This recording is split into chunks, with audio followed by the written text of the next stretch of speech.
Hello and welcome to the JSA studio. I'm your host, as always, Nathan, and today, very dramatically, I might say, we are talking about the death of Michigan football.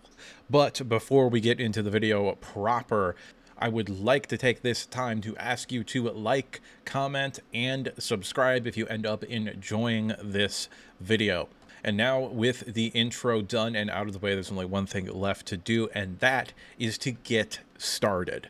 So this video was originally intended to basically just be a film breakdown and analysis of the entire Michigan versus Texas game, because holy shit, there was a lot of bad stuff to talk about. And that just can't be done feasibly.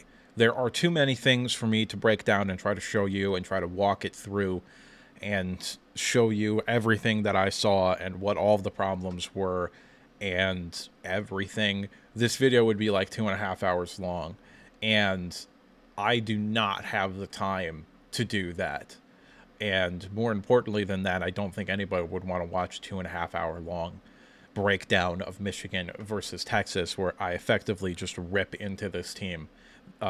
Because there was quite literally almost nothing to be positive about this entire game. That being said, I'm going to do my best to kind of remain centered in this video and remain in a balanced sort of state where, yes, there's going to be a lot of bad and there's going to be a lot of criticism on the players and mainly the coaching staff, because I think this is more of a coaching problem than it is a player problem.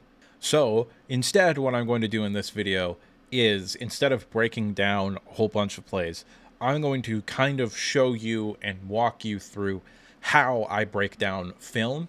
I'm going to break down 3 plays, 2 on offense and 1 on defense. It's going to be 1 passing play and 1 running play on offense, and then 1 defensive play as well. That is going to come directly after this intro segment.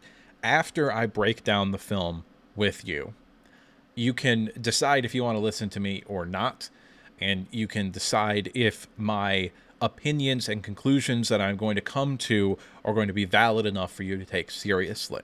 Because I don't have any credentials. I'm not a coach. I never played at a high level. I was a backup on special teams when I played high school football, okay? I was never actually good at the game of football. However, I do understand it, I think, much better than the average person talking on YouTube. So I'm going to break down the film, and you can draw your own conclusions there in terms of your opinion on me and my ability to assess film and the players and everything that is going on. And if you decide that this is worth your time, then you can either skip around in this video, or you could just watch it all the way through and listen to me talk about each and every single position group for this team, because that's how this video is going to be structured.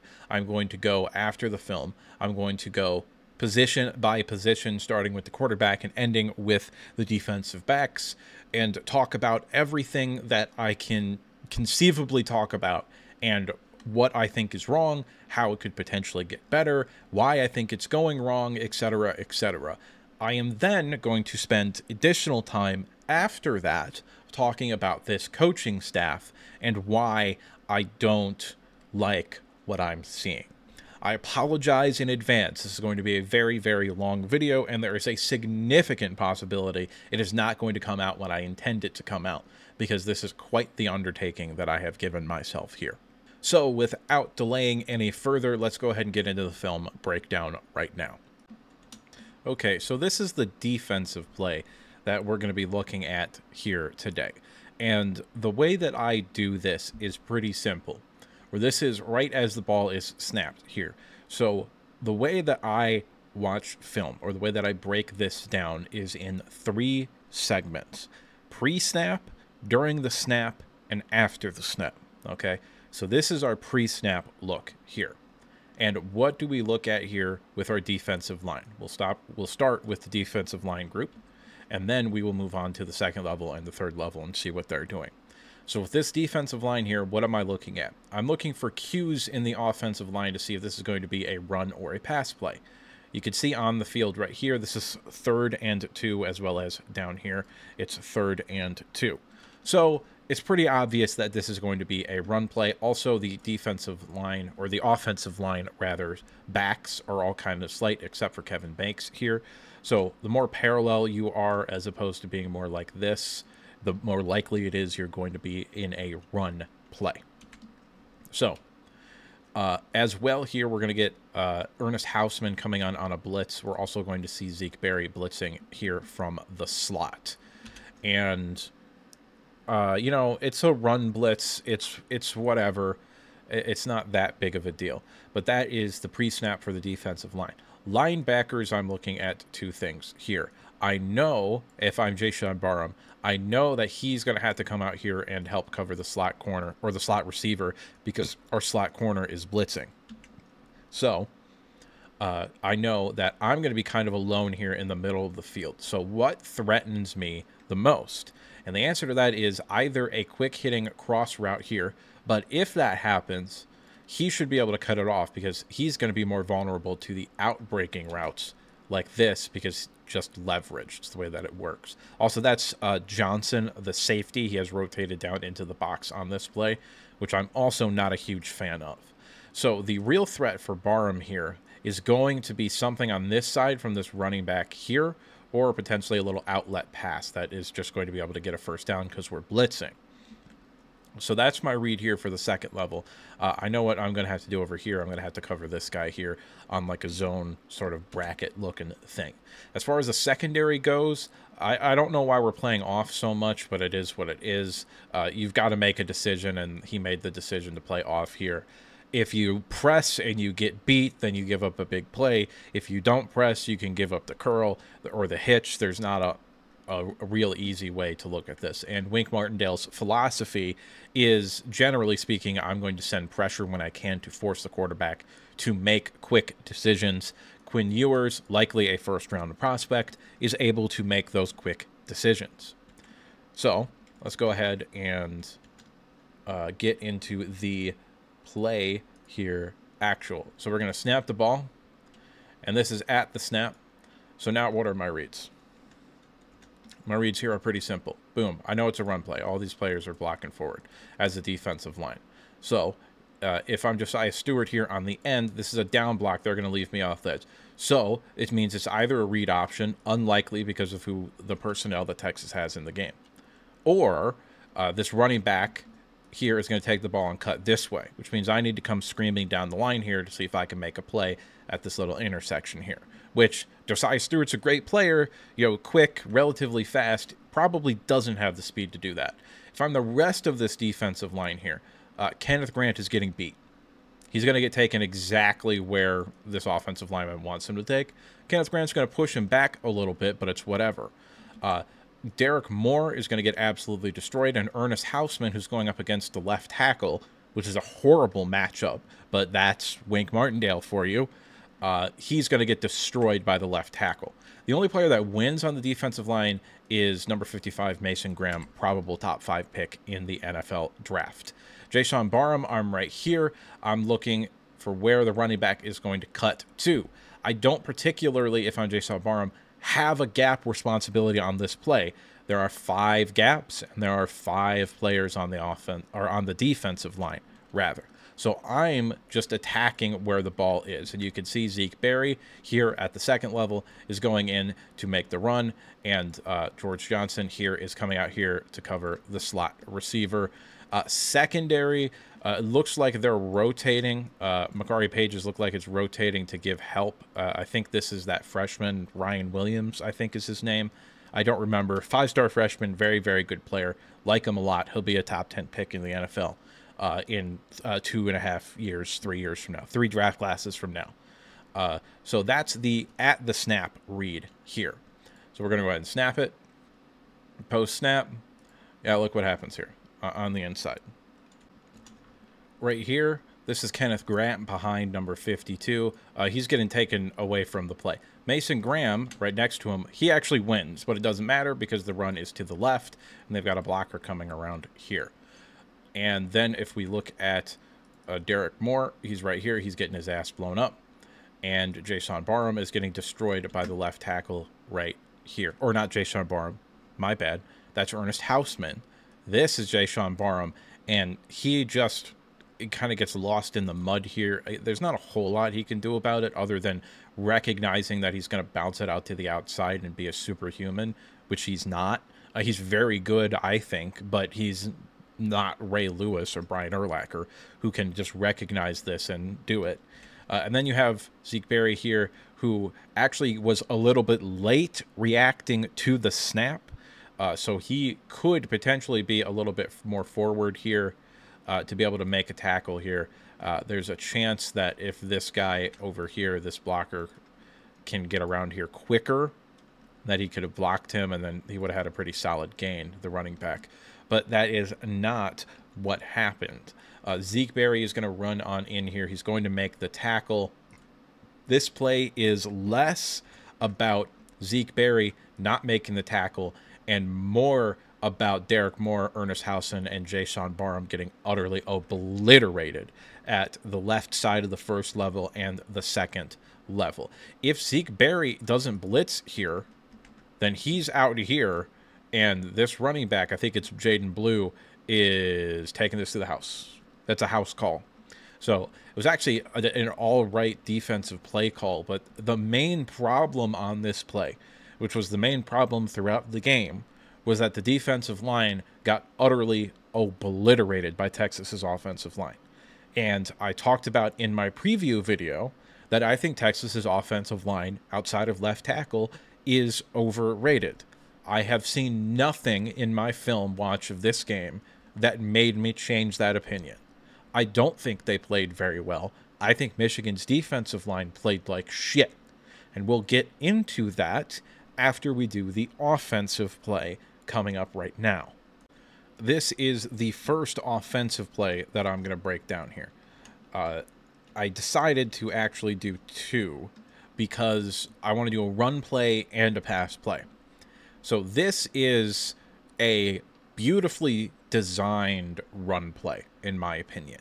So on this play right here, Donovan Edwards is going to get the ball from Davis Warren, and he's going to cut around here into the short side of the field. Khalil Mullings is going to act as a blocker and block this outside corner here. The tight end is going to down block here, and they're going to have a guard pulling to seal this linebacker right here.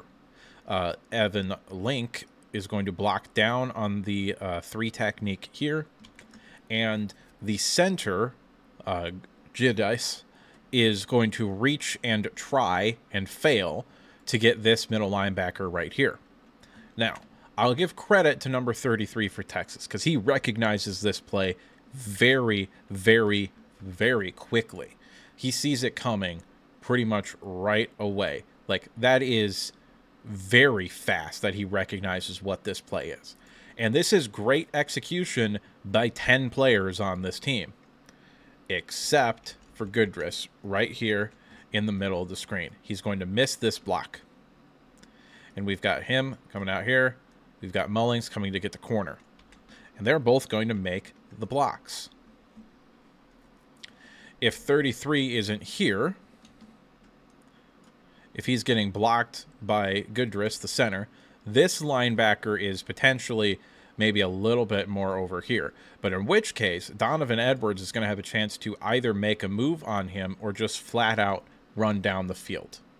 And I do like the fact that they were willing to give Donovan Edwards the ball consistently early on in this game. Now, Donovan Edwards makes 33 miss. He's on the ground right there, and then gets tackled by an excellent play by the corner here. So Donovan Edwards damn near broke this play open anyway.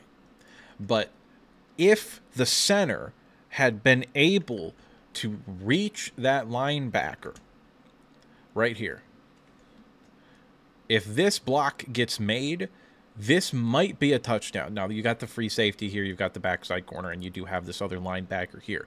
But Donovan Edwards is fast as fuck, okay? This could have and probably should have been a big play.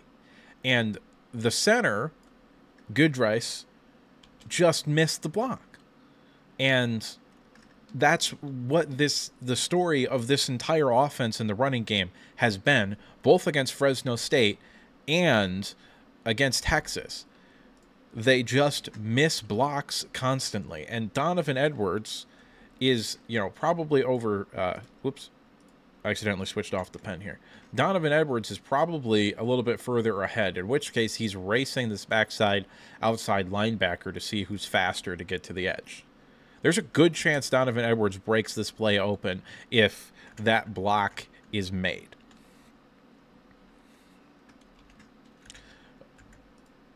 And I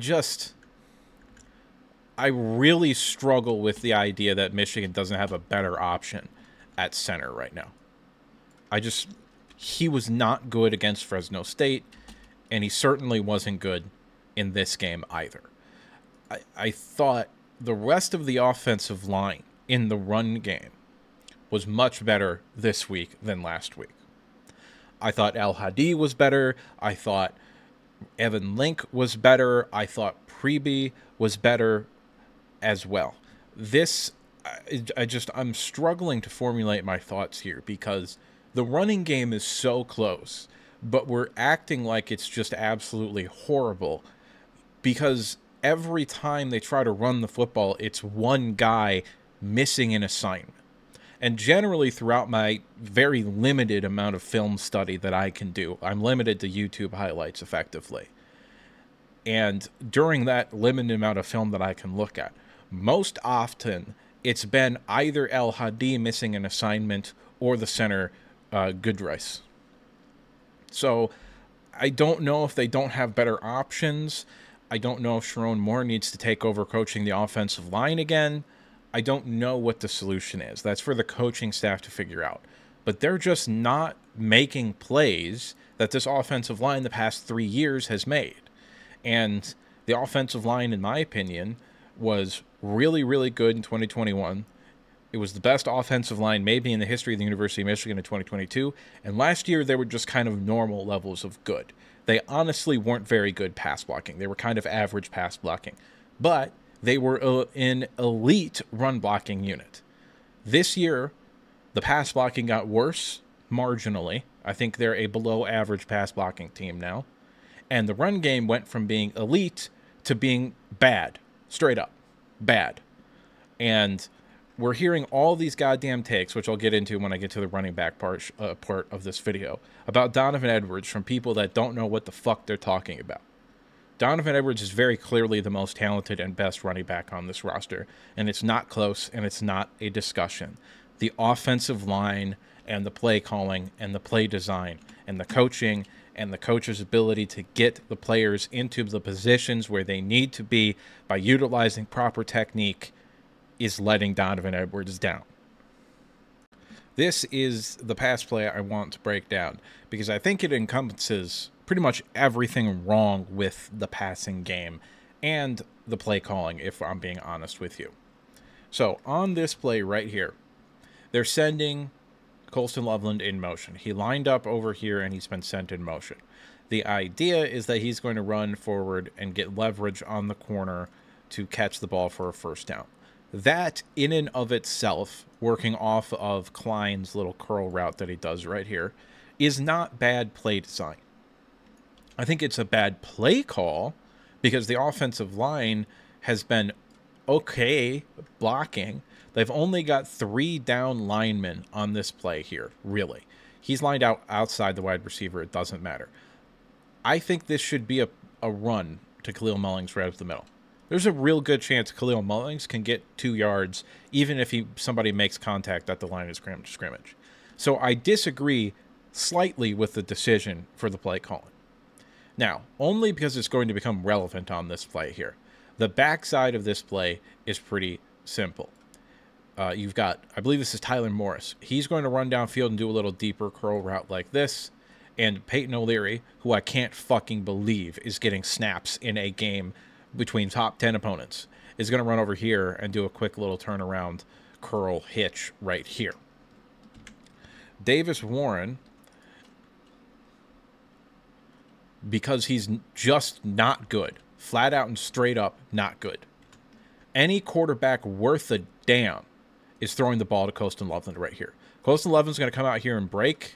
There is no way in hell this corner, this is, what is this, almost 7 yards of separation between these two players. There's no way in hell number 7, who's a very good corner, I might add, but there's no way in hell he's going to get to Colston Loveland before Colston Loveland can get the first down.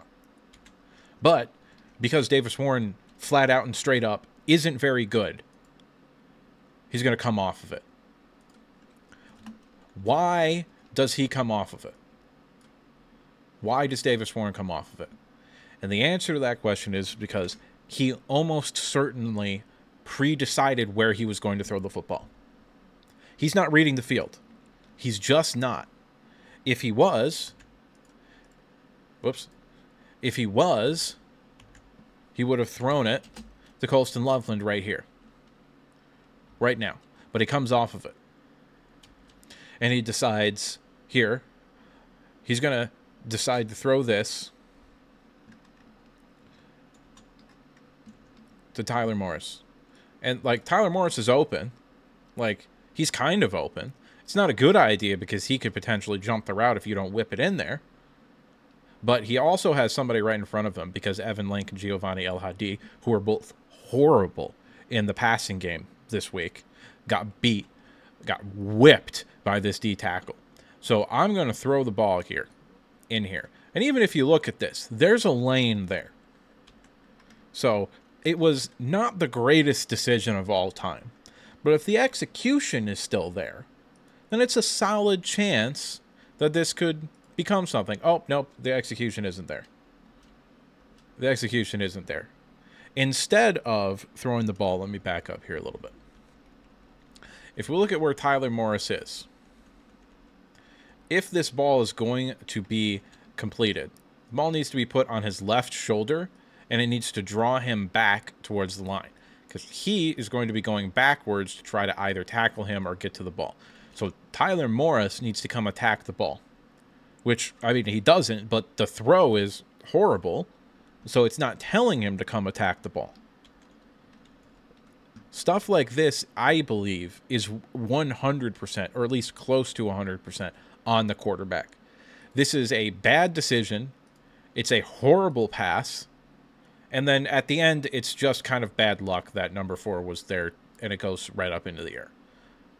But it never should have come to that. Every step of this play is wrong. I think it's a poor decision to pass the ball. I think it was a bad read, and I use that term very loosely, describing what Davis Warren is doing. And it's a poor execution off of the bad decision. There is nothing positive to take away from a play like this. Oh, and 2 of your offensive linemen got utterly embarrassed on this play, pass blocking. So this is bad all around. Real bad. And now that I've kind of showed you the way that I study and break down film, we're going to go ahead and get into the nitty-gritty, the dirty, and the specific, because I can't spend something like 20 minutes breaking down 3 plays. And if I was trying to go break down and show you my gripes for every single position that I have, this video would be like 2.5, 3 hours long. And I don't got time to make that video. And more importantly, you probably don't want to watch a 2.5 hour long video. This video is going to be plenty long enough. So let's go ahead and get into the position by position breakdown, starting with the quarterbacks. We're going to go ahead and start within the quarterbacks with talking about Davis Warren.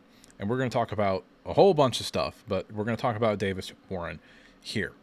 And the general opinion that you're going to see from me today is that Davis Warren has absolutely no business being the starting quarterback for this team going forward. We have seen him struggle and be very, very bad.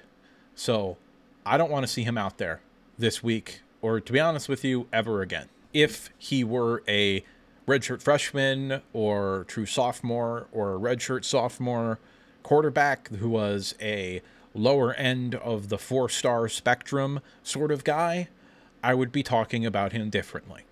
But he isn't that. He's a walk-on who, admittedly, as a sophomore, was a 4-star recruit. He almost certainly would not have finished as a 4-star recruit, but he was a 4-star recruit as a sophomore. But then he got cancer, which is a horrible thing to go through, and then his senior year of football got canceled. If COVID didn't happen in 2020, I don't think Davis Warren would be at Michigan. I think he would have taken a job at a MAC school as a 3-star quarterback in like the middle pack of 3-star quarterbacks. He is not a high upside player. He isn't. He is supposed to be the safe guy at quarterback, and he just isn't. He's too bad to be the safe guy. If he was a young upside sort of quarterback, I'd be willing to deal with these growing pains and stuff like that. But he isn't that. So I am not willing to deal with the nonsensical plays that he makes.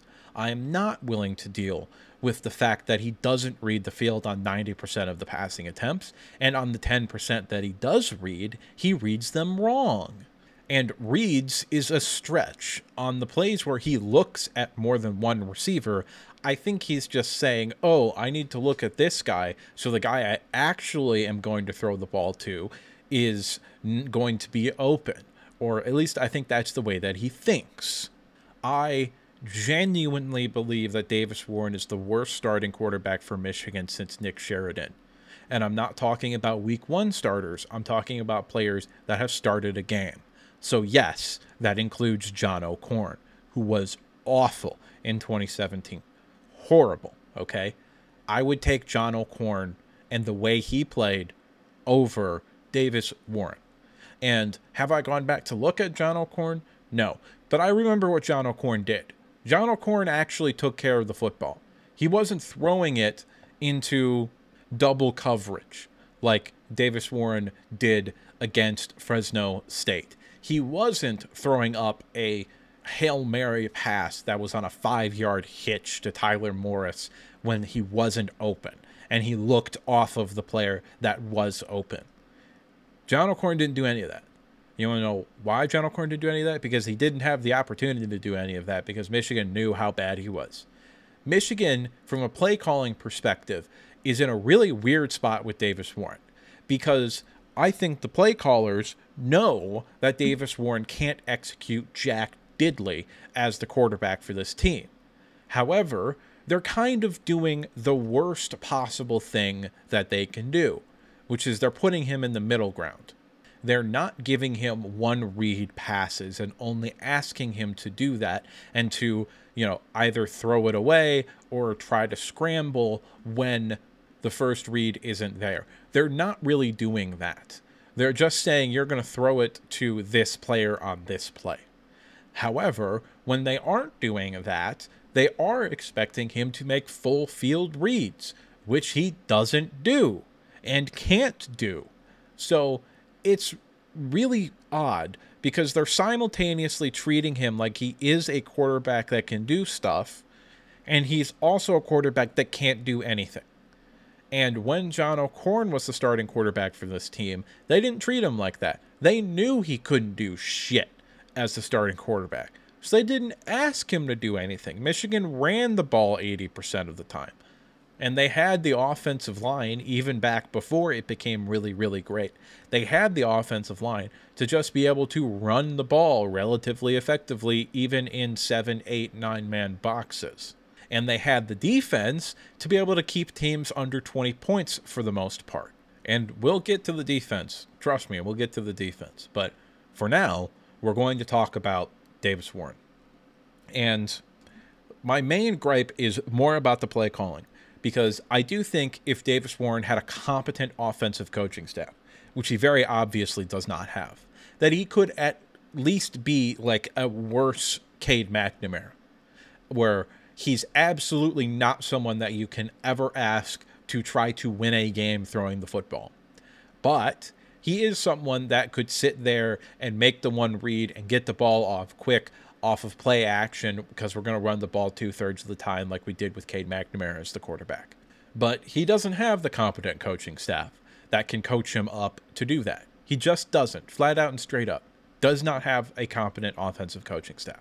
So he's being asked to do a bunch of nonsense that he can't do. And he's also being asked to just throw the ball to the one person, which is very easily countered. I think Michigan has to, and I mean has to, let Alex Orji at least have a drive where they actually let him play quarterback. And I'm going to use that to transition into a discussion around Alex Orji and the other quarterback options. So I am perfectly willing to admit that Alex Orji is probably not a good option at the quarterback position. However, it is very obvious that we do not have a good option at the quarterback position. So if you're going to just say, hey, you're going to drop back and throw it to this player 70% of the time, and the other time I'm going to ask you to make 1 or 2 reads, I don't understand why Alex Orji can't do that. There is absolutely no reason why Alex Orji couldn't at least be as bad as Davis Warren throwing the football. If he's worse than that, we are not looking at 8-4, my guys. We're looking at 4-8. If Alex Orji is worse than Davis Warren, we are so unbelievably screwed. We're not making a bowl game this year, okay? We're going to lose to Michigan State. We're going to get our asses beat by Washington, okay? If that's the case, this team is already fucked. So let's let Alex Orji come in. I'm not saying he has to start and play the whole game, but let him have a drive in the tail end of the first quarter or the early second quarter or in the third quarter or something. Let him have a drive where he can come in and play quarterback, not be a gimmick, which is what he is right now. Let him actually play quarterback. If he can't play quarterback and he throws an interception or he just looks awful, fine then. Put Davis back in for the game, and then we'll go and lose the next week, and we'll go 4-8 on the season, and we'll look to next year. Okay? Fine. I get that. Or maybe you throw Jack Tuttle out there. But what we should do, after giving Alex Orji a start, maybe against Washington after we lose to USC, or by giving him a drive or two at Arkansas State this week, and it's very obvious Davis Warren is still the better option, then fine. Maybe we let Jack Tuttle give it a go if he can get healthy. But if that doesn't happen, then there is absolutely no reason why Jaden Davis shouldn't be able to come in and start for this football team. And I get that everyone's talking about, his parents said that he was going to redshirt this year. Okay, cool. This team isn't going to make a bowl game, so let him start the last 4 games of the season anyway. He'll keep his red shirt and he'll get experience for next year. Or maybe it'll be the last 3 games of the season and the bowl game.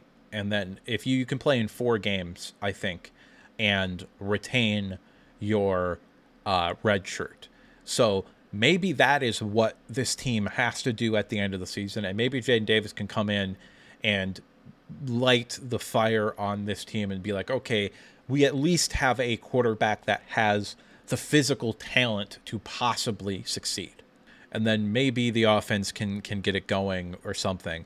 I don't know. What shouldn't be an option is just starting Davis Warren for the rest of the year and acting like he's going to get better when he's probably not going to get better. Or even if he does, what's the best case scenario for him? Slightly better than John O'Korn? Significantly worse than someone like Wilton Spate or Cade McNamara, who were incapable of winning football games by throwing the ball, but at least were a significant enough threat while throwing to keep people honest, so the run game doesn't have to face 9-man boxes every snap? Can he do that? I don't know if that's his ceiling. Genuinely, I have questions about if his ceiling is actually that high. At least hypothetically with Alex Orji, he would be a threat to scramble and run every play. At least with Alex Orji, you can run a read option on 3rd down and there's a threat of him passing, and he won't just be completely obvious that he's going to keep the ball and run into the back of his guard who got blown up. Okay, I don't know, but I think Alex Orji at this point is the better option. I always thought he was the better option. You can go back to my off-season video and we can talk about it. But we got to do something. And as we will talk about when I get to Sherrone Moore, I'm not positive anything is going to change. Moving on to the running backs. here. I get it. Okay, genuinely, I get it. Khalil Mullings is a good football player. Okay, I understand. But, man, he cannot be getting snaps over Donovan Edwards or Ben Hall anymore. He just can't. He just can't. Unless it's 3rd and 4th down or it's the goal line and it's less than 3 yards, I don't want to see Khalil Mullings on the field. I just don't. He is not someone that is going to be a good enough running back to where it doesn't matter that the passing game isn't there. I think Ben Hall can make something out of nothing. I think Donovan Edwards can turn a slight crease into a 20-yard gain or a touchdown. I don't think Khalil Mullings can do that. And I talked about the difference between Khalil Mullings and Donovan Edwards in my video last Wednesday, talking about the Michigan versus Texas matchup. Khalil Mullings will probably be more consistent on a per-play basis than Donovan Edwards. However, the sum of Donovan Edwards is significantly better than Khalil Mullings could ever possibly be. Now, this week, I'm not going to give the coaching staff a whole lot of gripe about going away from the run game because they had to. The second they got down by more than 10 points, the second it was 3-14, they could no longer run the ball every play. Okay, I get it. The run game actually looked pretty good their first 2 drives. Okay, it actually looked like they were actually going to be able to run the ball pretty consistently and be able to move it relatively effectively. However, horrendous play calling on 3rd down, which again we'll get to later in the video, in the section where I talk about Kirk Campbell, and that's the OC labeled section if you want to go back and look at the timestamps and then skip to it there, okay? But even beyond that, I don't think the play calling is so atrocious that a quarterback that is even just an average collegiate level quarterback wouldn't be able to execute the offense. I don't think the play calling is that bad. The 3rd down play calls were horrible. Okay, I get it. But to get back on topic a little bit here, we're talking about the running backs, Nathan. Donovan Edwards averaged, I think, almost 5 yards a carry. I think actually was slightly over 5 yards a carry or something like that. I believe he was 8 touches for 41 yards in the run game, and they had to go away from it. I get it, okay? But if Donovan Edwards got 25 touches, he would have had just shy of 130 yards. And if you go 25 for 130 yards, that's a good performance, okay? If Michigan had been able to run the football, I think people would be talking about Donovan Edwards in a more positive light because he's a really, really good running back.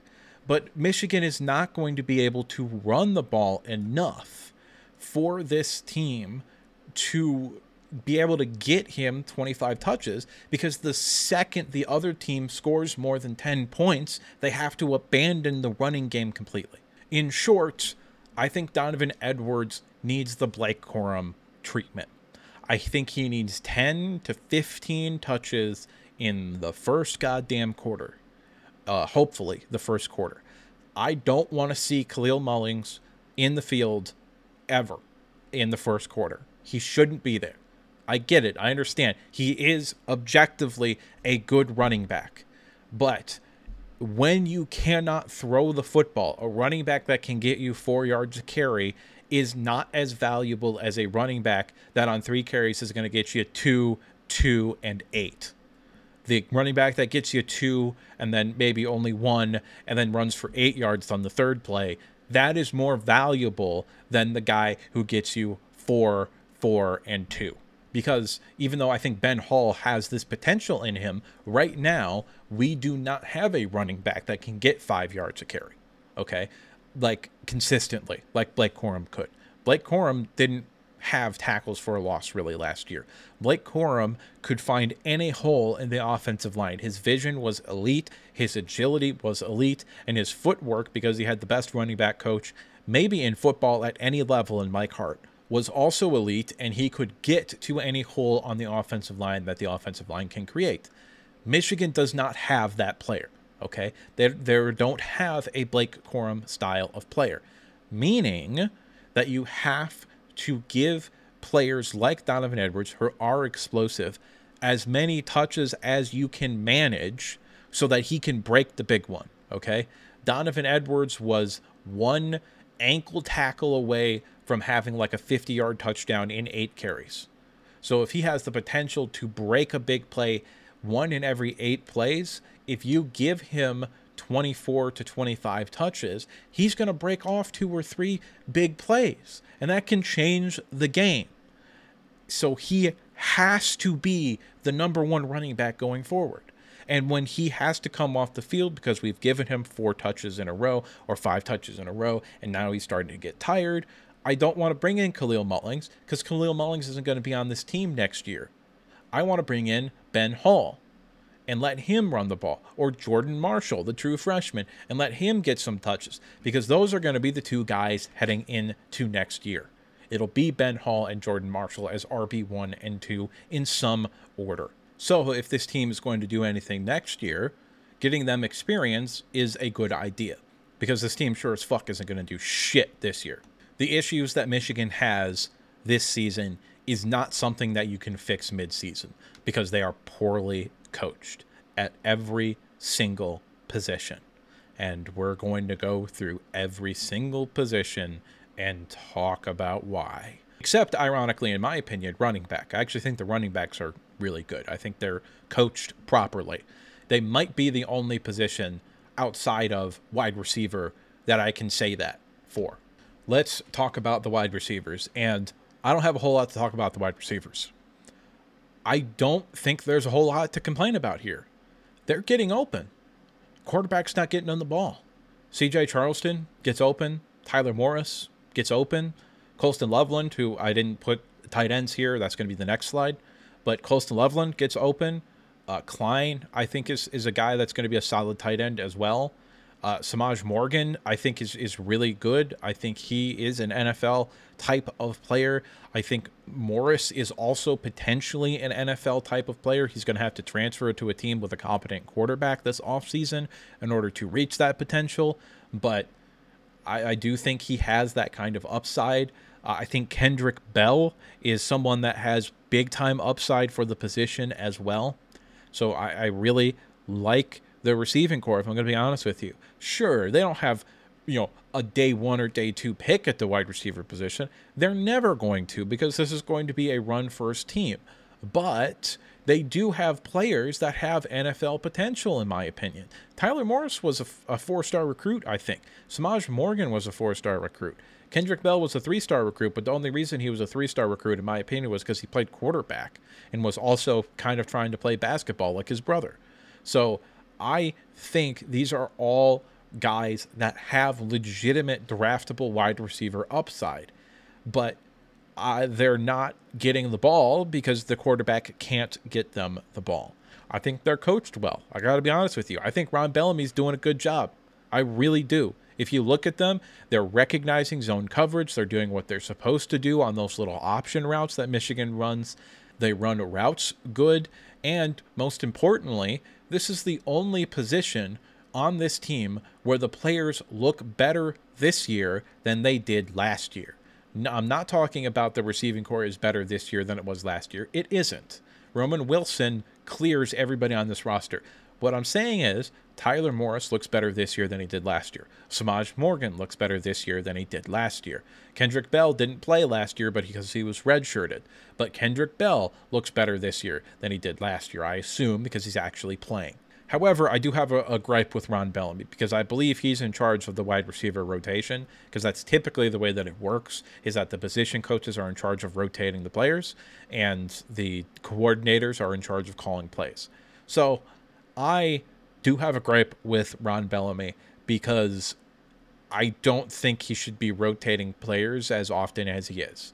Like, I think the main 4 guys should be Morris, Morgan, Bell, and either Moore or Charleston. And those should be really the only 4 guys getting consistent snaps. But I got to be honest with you, outside of Peyton O'Leary, I think everybody's doing a pretty solid job. I don't understand why Peyton O'Leary is getting snaps. I think he's a 6th-year senior. So I think they want to throw him out there. But Peyton O'Leary should not be getting a single snap on offense against a team like Texas. Arkansas State, Fresno State, sure. Texas, USC, games that you actually are going to try to win? No, Peyton O'Leary should not be getting snaps. Okay, moving on to the tight ends. Again, I don't have a whole lot to complain about here. I think Loveland is a first-round talent at the tight end position. I think he's gone after this year. And he's very obviously our best or second best player on offense, depending upon your opinions on Donovan Edwards. Who, by the way, I just realized this, but Donovan Edwards, if he is not getting 25 touches against USC, he needs to go to Sharon Moore and tell his ass, I'm done. I'm not playing again for this team. I am going to only play these 4 games so that I can redshirt and transfer to a school that will utilize me properly next year. That's what I would do if I was Donovan Edwards. And we'll talk about that more in the future after we lose to USC. But getting back to the tight ends, Loveland is awesome. It's pretty obvious to say. Klein, I think, is blocking pretty well. Don't know about him in the passing game, but I don't know about anybody in the passing game because of the quarterback situation. Bredesen is blocking well as well. More of a fullback, but he's listed as a tight end, so I'm including him in this group. I don't have a whole lot to complain about here, and I don't have a whole lot to talk about here either. I don't think there's a whole lot of good because they don't have the opportunity to be good, and I don't think there's a whole lot of bad because they don't particularly have the opportunity to be bad either. Oh boy, this is going to be a long, long section here, the offensive line. And this is a tough thing to talk about here, because this was supposed to be the one thing that was like, oh yeah, we can't miss. As long as Sharon Moore is here, this is going to be a top 15 unit in college football. That was something that I've heard several people, from Joel Klatt to Doug from the Lumber Company, talk about, okay? That is simply not the case. This team's offensive line is bad on the whole collegiate level, not just the Power 5 level. This is a bad offensive line. That being said, however, Myles Hinton and Josh Preby are actually playing solid. I think they're okay. Genuinely, I do. I think Myles Hinton is a very good pass blocker and an average run blocker. I think he's someone that is going to be draftable in the NFL as an offensive tackle, probably early day 3. Josh Preby, I thought, was somebody that maybe was going to be able to get into that draftable conversation this year if he played well. He's playing solid. He's not playing well. So I don't know about what his future is, but they're playing well, which isn't a surprise because they're also the only 2 offensive linemen that have any sort of real experience. The rest of this group is struggling. When it comes to the run game, which is what we're going to talk about first here, I think Hinton, Preby, and El Hadi are solid to good. I think Hinton is solid. I think Preby is okay. I think El Hadi is actually a good run blocker. The problem is Hadi is ass as a pass blocker. He's bad. He's not as bad as Evan Link, who we'll talk about in a moment, but he's bad. When it comes to pass blocking, I think Myles Hinton is actually really good. I think Preby is solid as well. I think Goodress, the center, has actually been really solid in pass protection, especially this past week. Against Fresno State, I think he, was struggling with the communication a little bit. I think they cleaned that up a little bit heading into this game. And again, early on in this game, the offensive line actually looked pretty good. It actually looked like they might be able to run the ball if they could convert throwing the football on third down a couple of times, which they couldn't do. However, pass blocking, I thought left tackle, left guard, center were good. Run blocking, I thought left tackle, left guard, right guard were good. And if you notice, I didn't bring up the right tackle in either of those statements. Evan Lake was absolutely awful. He was horrendous. He was their worst run blocking offensive lineman. He was also their worst pass blocking offensive lineman. I counted at least 4 times where a simple bull rush put him on his ass. It was like everybody else was playing on grass or artificial turf. I don't know what Big House has. I think it's artificial turf. And Evan Link was playing on ice. I mean, simple bull rushes. He wasn't getting beat on them where he's getting pushed 5 yards back. Okay, if he was just getting beat, I'd be like, okay, he's a young player. He's got a lot of upside. Needs to learn to anchor better. Maybe he doesn't quite have the core strength yet because he hasn't been in the athletic system for as long as other players have. Okay, I get it. That I could get behind. But he wasn't just getting beat. He was getting demolished. Again, on at least 4 different occasions. A simple long arm move or a simple bull rush just put him on his butt. And you absolutely cannot have him start next week.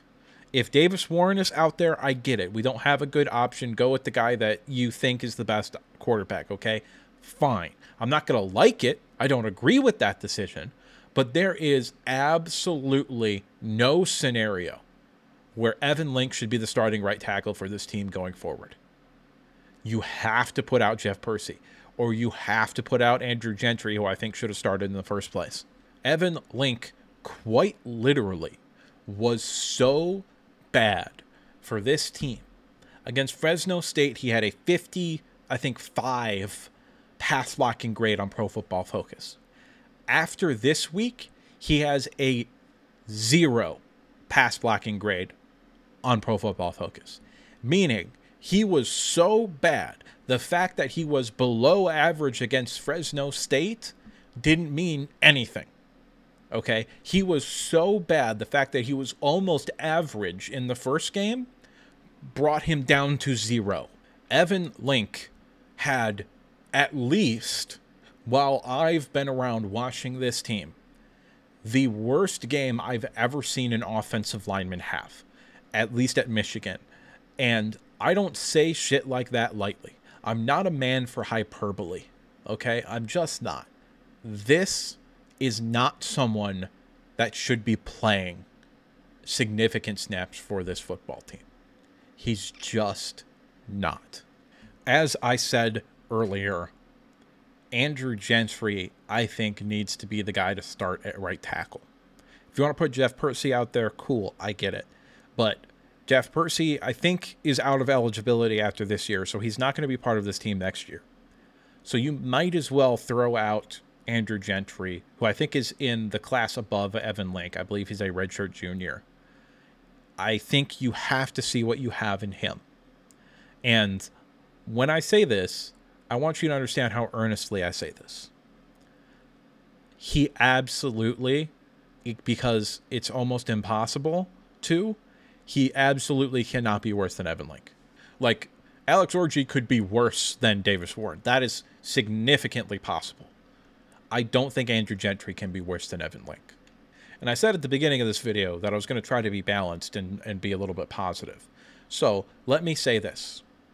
Geodrice at center and El Hadi at right guard, I think they're going to get figured out.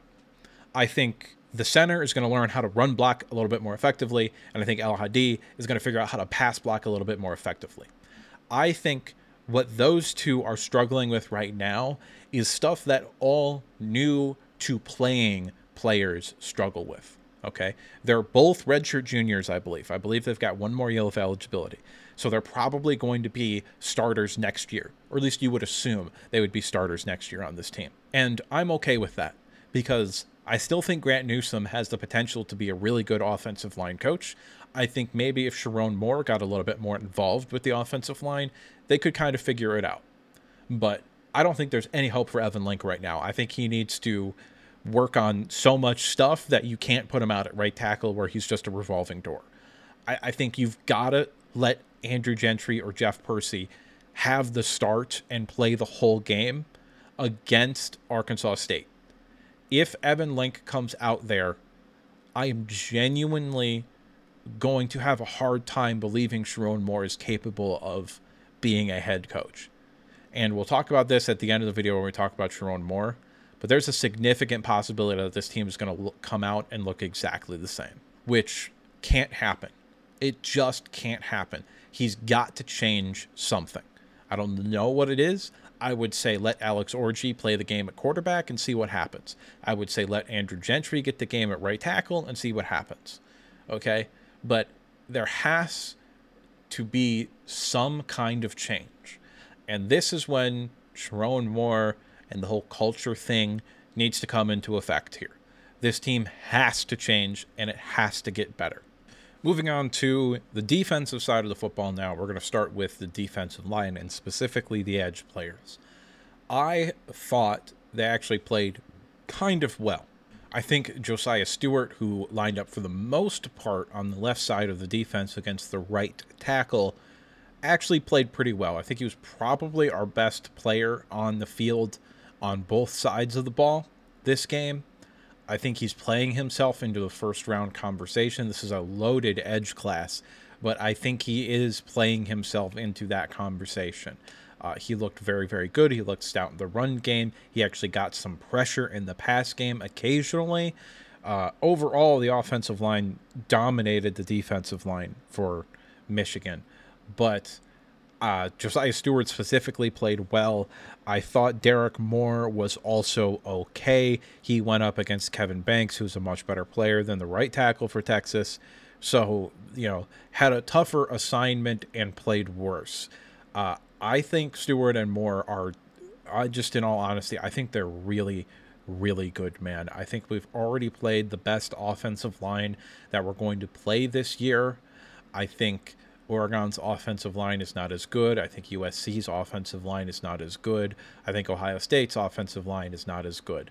I think there's a very real possibility that this is the worst the defensive line looks all season. And I think the defensive line, all things considered, wasn't that bad. They were below average, I would say. They got beat pretty consistently, but they won a fair amount of their individual battles. Now, when it comes to the interior of the defensive line, flat out and straight up, it's been 2 weeks now. Kenneth Grant is not who we thought he was. I think I can say that pretty safely. He hasn't been the dominant force we expected him to be in the run game, and he had 5.5 sacks last year at the nose tackle position, which is an absurd amount. That production was very unlikely to be repeated, even if he was playing well, and he's not playing to the level he played last year. I think it's a possibility it could be a conditioning issue, which he didn't play as many snaps as he did last year. That is something that could potentially get better. However, this is going to be a theme with the defensive side of the ball here. I think it has more to do with the fact that it's coaching and people are playing these players out of position. Mason Graham lined up at edge like 4 or 5 times this game, and there is absolutely no reason to ever put Mason Graham on the edge. He is not that kind of athlete. He's a good athlete for the defensive tackle position, but he is not someone that you need to put up against an offensive tackle. It's not going to end well. He doesn't have the speed up the field to take advantage of the lack of setting power that a tackle would have against someone like Mason Graham. He just doesn't have that kind of ability. Keep him inside, keep him at the 3 technique or at the nose tackle where he should be, and he'll be a top 5 pick this year. It's very possible that he can turn it around and be that elite player that we saw last year and that we saw flashes of as a true freshman. But right now, he's not that guy. And I don't think it's his fault. I think it's the coaching staff. I think the coaching staff is telling him to do stuff that he wasn't being told to do last year, because what he was being told to do last year was just better advice. And he's listening to his coaches, because every player that plays always listens to the coach. If you don't listen to the coach, you're not going to play. And I think he's getting bad advice. Genuinely. I was never that high on the new defensive line coach. He was in emergency hire after the first guy, who I also wasn't all that high on. I liked him quite a bit. But after the first guy got arrested for drunk driving or whatever it was, They had to fire him, and they had to hire somebody way later in the process than everybody else, which is, I think, part of the reason why the coaching staff is looking as bad as it is. I think that is a fair point that you have to give the coaching staff. They were hired really, really late into the offseason process. They were hired effectively right before the start of fall camp. So this is a team that maybe isn't going to be cohesive this year. And there were warning signs for that, but I was blinded by my faith in what Michigan had been to see all of those things. And so was everybody else. So not a great look, but I'm not positive that there was a whole lot different that I could have done to see this coming. If you had told me that Mason Graham was going to look like a completely average football player, which is what he looks like right now, I would have told you were clinically insane. I said there's no way he isn't at least good. But here we are. He did not play well against Fresno State. He played slightly better against Texas. But he looks like an average football player. And he was maybe the best player on the entire team last year. And that is a theme with every single starting player this year, except for Josiah Stewart on the defensive side of the football. Every single one of them looks worse than they did last year. And everybody was expecting the depth to not be as good as it was last year because Michigan went, they went 9 deep on the defensive line. They went 4 deep at linebacker. They went, 6 or 7 deep at the defensive back position. So they were really, really, really good and had phenomenal depth last year. They don't have that this year. So they've got to stop rotating players. That's a general sort of criticism of Wink Martindale that we'll get into in his section more thoroughly. But they've got to stop rotating players as much as they have been, because the players that they're rotating in are significant drop-offs from the players that are starting. TJ Guy, if I'm being completely honest with you, he looks like a solid rotational player who could potentially take a step into being a solid starter next year. Cam Brandt doesn't look like that. Cam Brandt looks bad. He looks bad. He looks like he doesn't know what he's doing. Now, from what I understand, he's a very, very good athlete and phenomenally raw. So this was relatively expected. But he is not giving me a whole lot to be excited about for next year's defensive line. On the interior, Rayshawn Benny is actually really, really good. I thought he was our best interior defensive lineman this past game. I thought that he has taken a massive step forward, I think, this year. Last year he was okay, but he was like the 9th guy in the rotation. So he didn't play a whole lot, but he was solid last year. This year he looks really, really good. And as far as the other young players, Trey Pierce hasn't looked particularly good. Owana, I think, in a very, very small sample size, has looked okay. Etta has, he's an athlete and a really, really good one at that. And he looks like someone who doesn't know what he's doing, but is very athletic right now. And I do not trust this defensive line coach to be able to refine these raw sort of athletes like Brandt and Etta into high-quality starting players. So, yeah, this is not looking great. However, if these players can even return to 80% of what they were last year, this is still probably going to be a top 15, top 10 defensive line in the country. Okay? But Mason Graham has to play better. Kenneth Grant has to play better. Derek Moore has been good, but I think he has to step up and win more consistently in the passing game. Josiah Stewart's got to keep doing what he's doing. Rayshawn Benny got to keep doing what he's doing. And you hope that one of the young edge players in that rotation can take a step forward as the season goes on and prove that he's the guy that this team has to look to next year. So, in short, I think there's hope for the defensive line more than the other positions on the team. However, if the defensive line plays better, that's going to help out the linebackers a whole lot. If they can get pressure on the passer more consistently, that's going to help out the secondary. So I think if the defensive line gets better, the whole defense is going to get better. Moving on to the linebackers, this is going to be a quicker section because it ultimately boils down to, no, they didn't play well. But I don't think there's a whole lot that the linebackers could have done when they were actually playing linebacker and not blitzing ineffectively or lining up on the edge for no reason other than to be superhuman, which neither of these guys are. Jayshon Barham was somebody who I thought, if the defensive line played really well, could get himself in a very weak linebacker class into that first round conversation.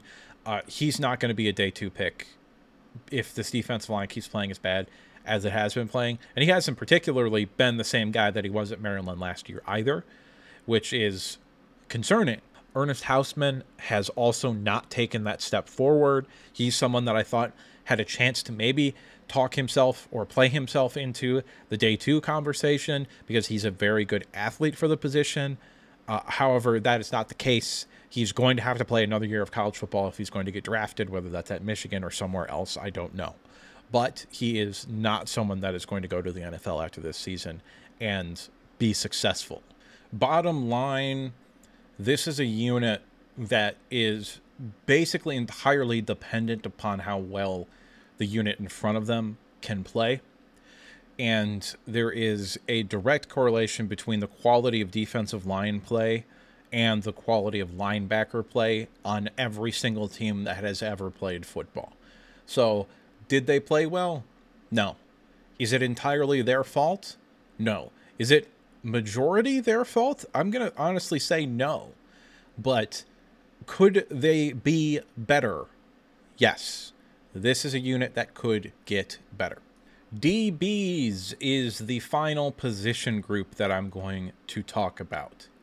And the most striking thing for me about this group is that every single player, including probable top 10 pick Will Johnson, looks incredibly uncomfortable and like they don't know what they're doing. They look like they don't have any confidence in themselves. They look like they are completely and utterly out of position. And I don't know what to think about that other than Steve Clinkscale was a much, much better football coach than I gave him credit for. Because it is night and day between Clinkscale and Morgan. And Morgan might be a really good recruiter. In fact, there's a ton of evidence to suggest that he is a really good recruiter.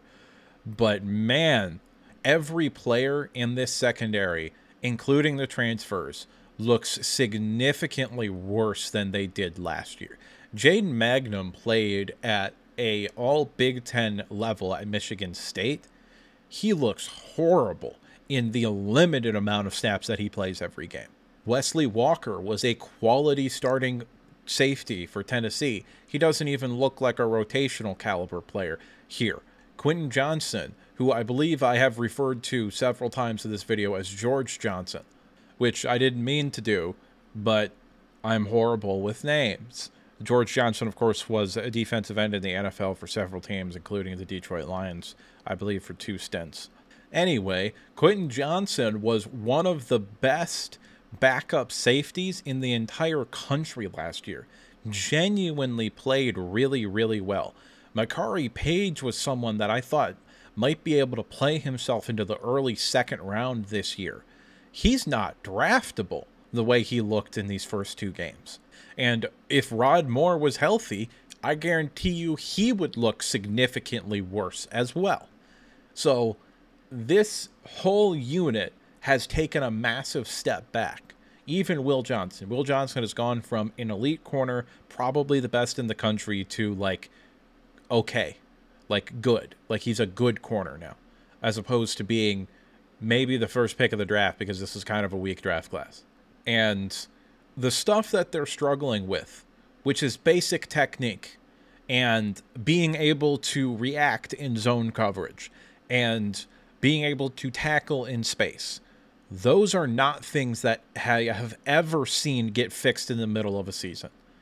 These are things that just continue to get worse and continue to be problems. I have no faith that it will get better as the season goes on. None whatsoever. There is one more narrative that I kind of want to push back a little bit on, and that's Jair Hill. He hasn't been great, okay? But he has been put in maybe the worst position that any young defensive back could be put in.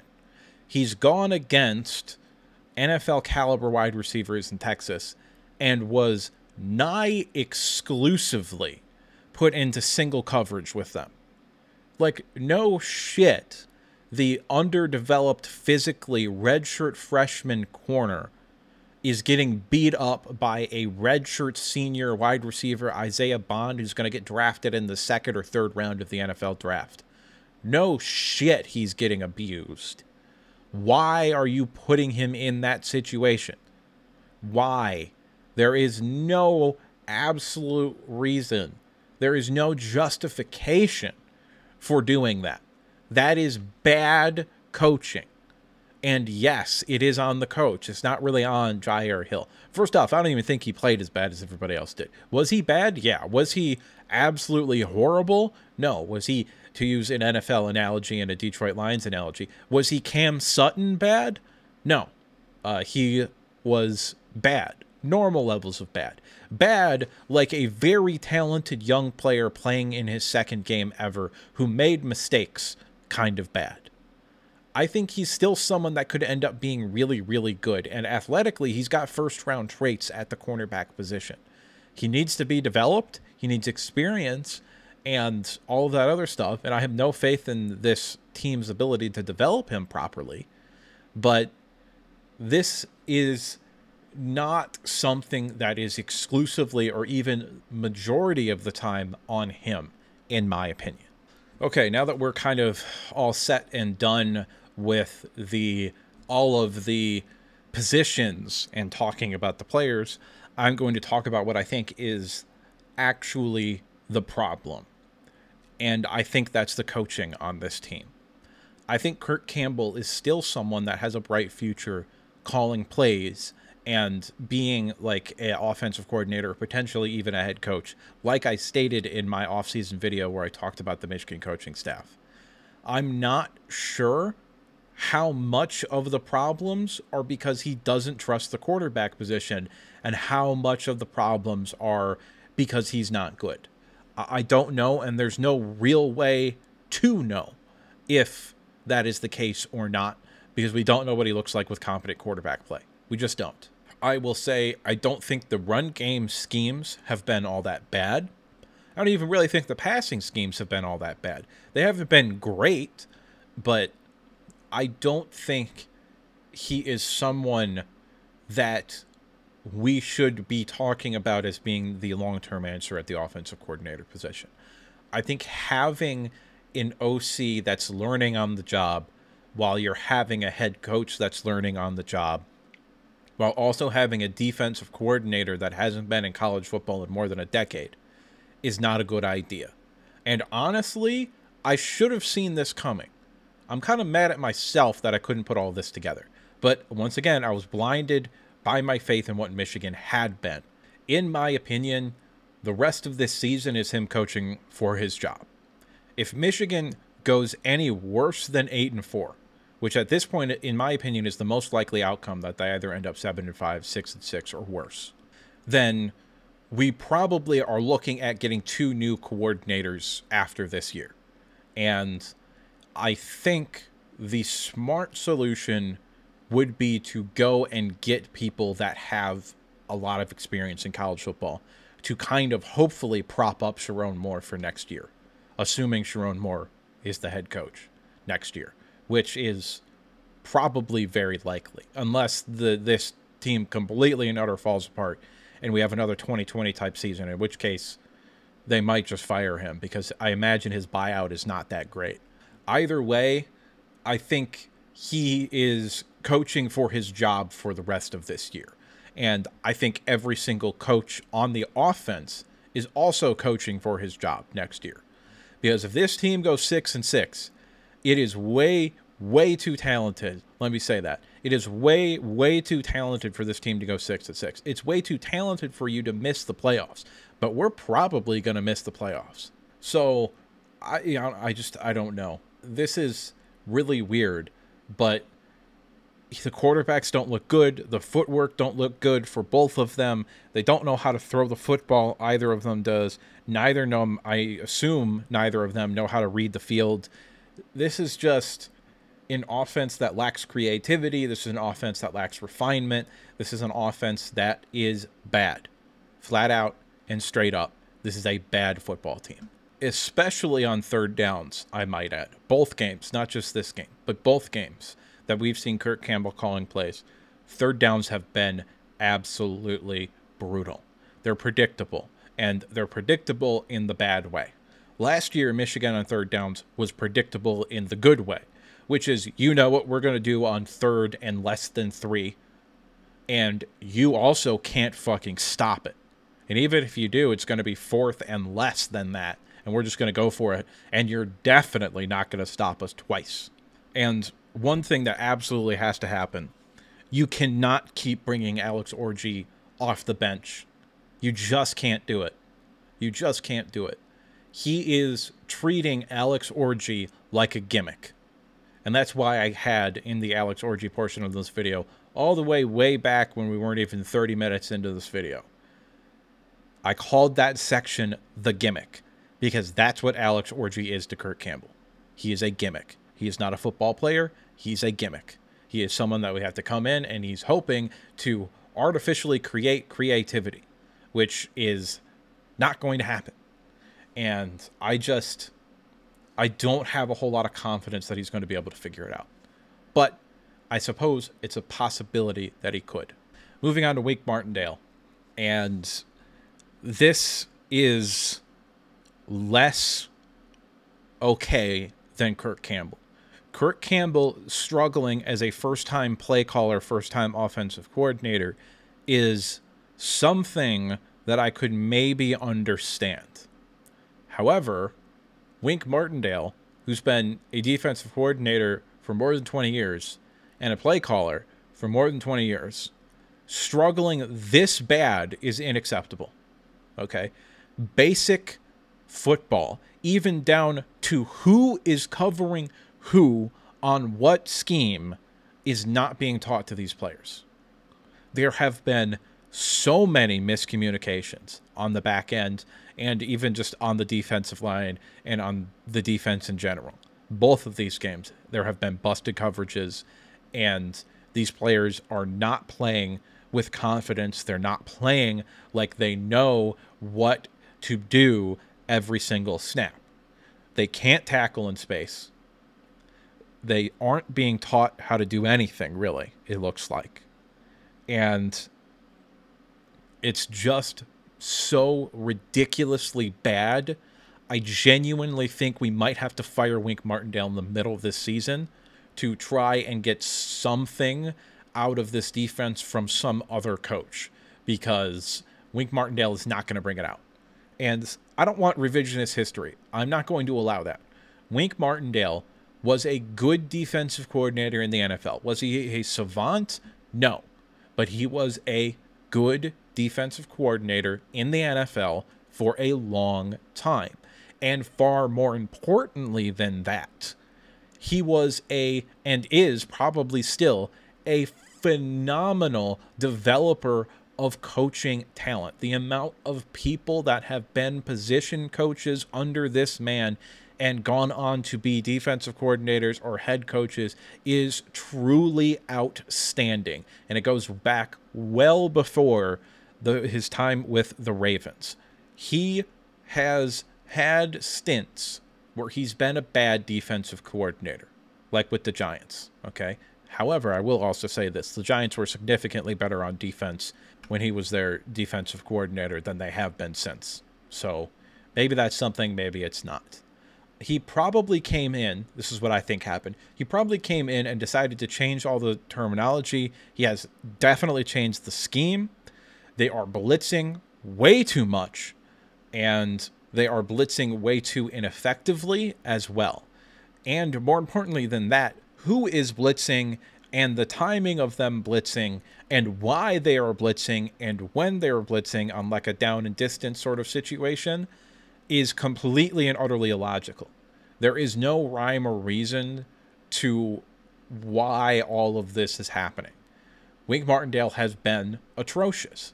And I think if we lose to USC and the defense still looks like this, I think you have to move on from him. Genuinely, I think you have to fire him to somewhat save face a little bit and be like, this quality of defense is not acceptable at the University of Michigan. And Wink Martindale will go be a linebacker coach in the NFL or some shit, okay? He'll be fine. But it is very clear to me that this was a bad hire as a defensive coordinator. And it's also very likely that Wink Martindale was probably the like 6th or 7th guy down the list that Sherrone Moore wanted to hire, but everybody else took better jobs than Michigan. And I think Sherrone Moore probably should have just offered Steve Clinksdale the defensive coordinator and play caller position. I don't know if we'd be better off, but I think the secondary would be better off with him still as the secondary coach. And I don't think he would have tried to have changed as much. And I think he wanted the job because he joined Jim Harbaugh's staff late. He was going to stick around. It was being widely reported that Steve Clinkscale was going to stick around, and then they announced that Wink Martindale was the defensive coordinator, and he left with Jim Harbaugh to the NFL. Now, maybe after this year, you can go to him and be like, hey, you want to come back? I should have hired you last year. And maybe they do that, maybe they don't. I don't know. But I don't think it would be the worst idea in the world.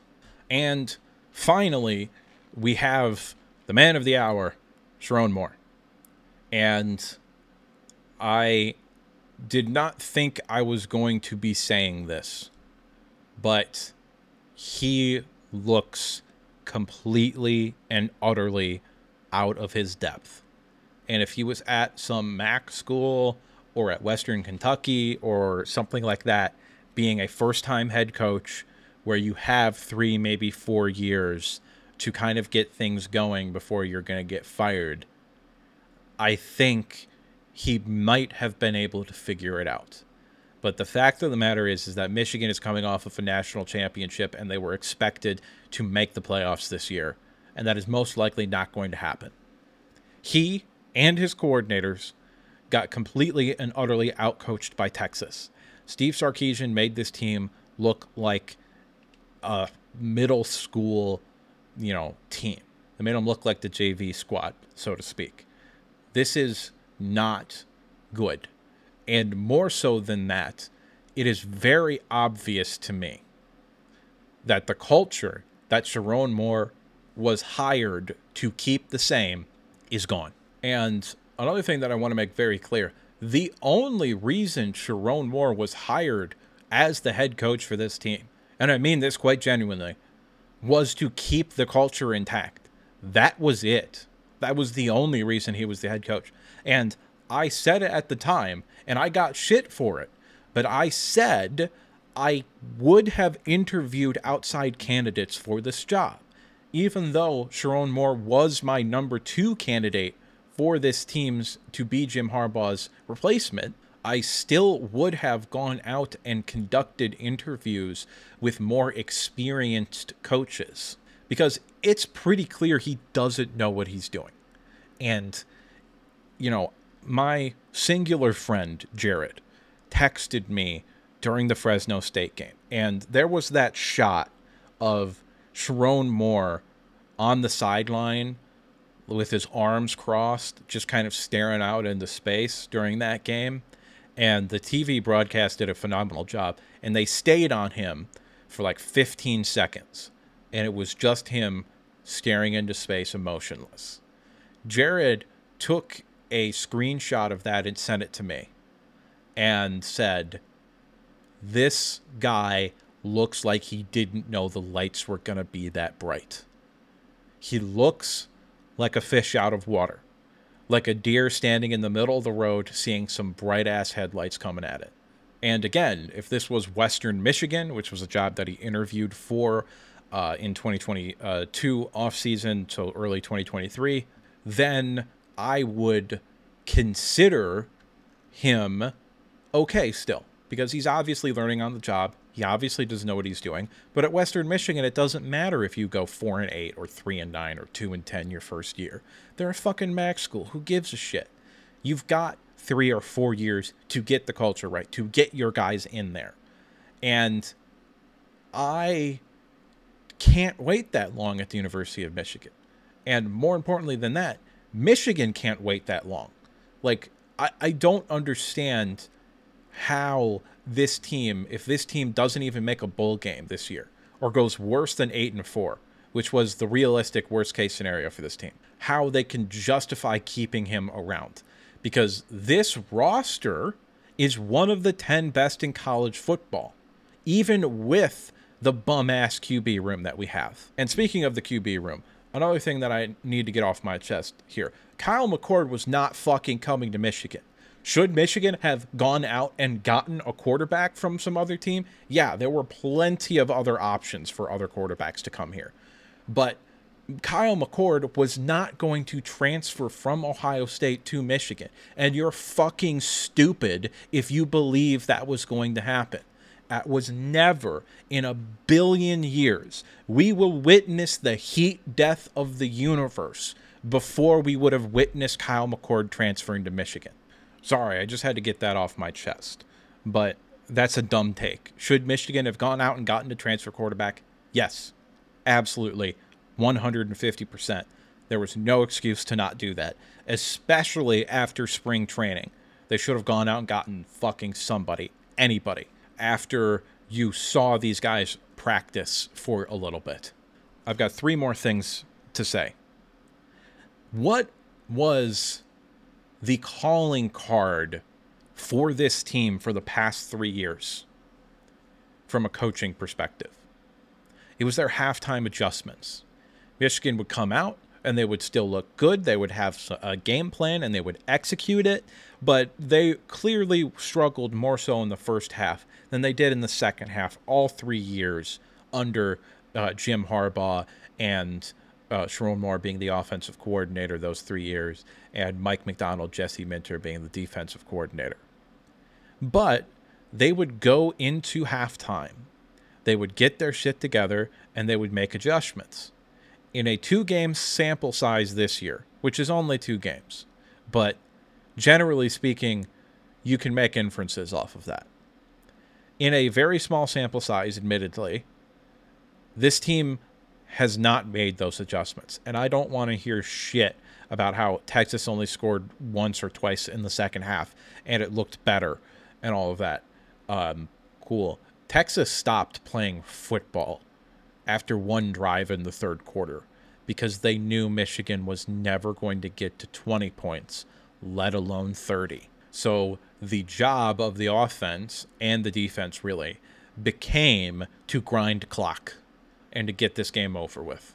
During this game, Sherrone Moore was thrown into the deep end of the pool, and right now, it looks like he doesn't know how to swim. Last 2 things I want to talk about when it comes to Sherrone Moore.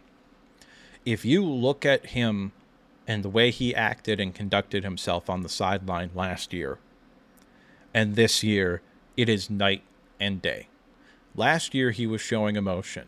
He was being a coach. He was talking to the players. He was making adjustments with them. This year, he's not doing any of that. And if you listen to him talk, he talks about how as the role of a head coach, you have to be that stoic, emotionless guy, and you have to trust your coordinators, and you got to do all these other things. Cool. You do realize that you've been coaching with Jim Harbaugh for like 6 seasons, right? Jim Harbaugh is not stoic on the sideline. Jim Harbaugh is a control freak. He's telling people what to do most of the time. And Sherrone Moore looks like he is artificially trying to create this sense of, I have to be emotionally stoic. I have to be neutral, because if I get too high, then the team is going to play bad for some reason. Never mind the fact that every single really good head coach in the history of football has been an emotional, fiery, passionate guy.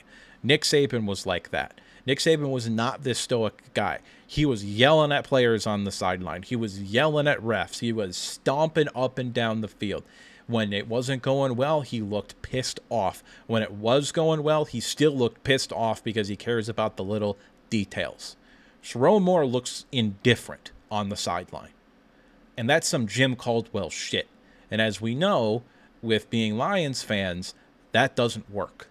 The final thing I want to say before we end this video is I think there is a significant probability that Sherrone Moore does not make a single change. I think there's a very real possibility we're going to see Davis Warren being the starting quarterback with Alex Orji coming off the bench 5 or 6 times a game to run a read option play that doesn't do anything. I think there's a significant possibility we're going to see Evan Link at right tackle this next week and for the rest of the season. I think there's a significant possibility he's not going to tell Wink Martindale to dial back the blitzes. I think there's a significant possibility he's going to tell Wink Martindale that they need to focus on tackling in space. I don't think he's going to do any of those things. Genuinely. I do not have faith that Sherrone Moore is going to implement those changes. If he does, cool. I want to see it. If he doesn't, it's whatever. But I'm not out on Sherrone Moore yet. I still think he has the potential to be a very, very good football coach. But if this team can't at least go 8-4, I'm going to have a real hard time seeing him as the head coach of Michigan in the 2026 season. But that's just me. And what do I know? I'm just some asshole on the internet giving you his opinion. So at this point, I'd like to remind you to like the video if you liked it, subscribe if you want to see more content like this, and if you disagree with any point, go ahead and drop a comment down in the comment section below. And now, with the outro done and out of the way, there's only one thing left to say, and that's that I'll see you next time.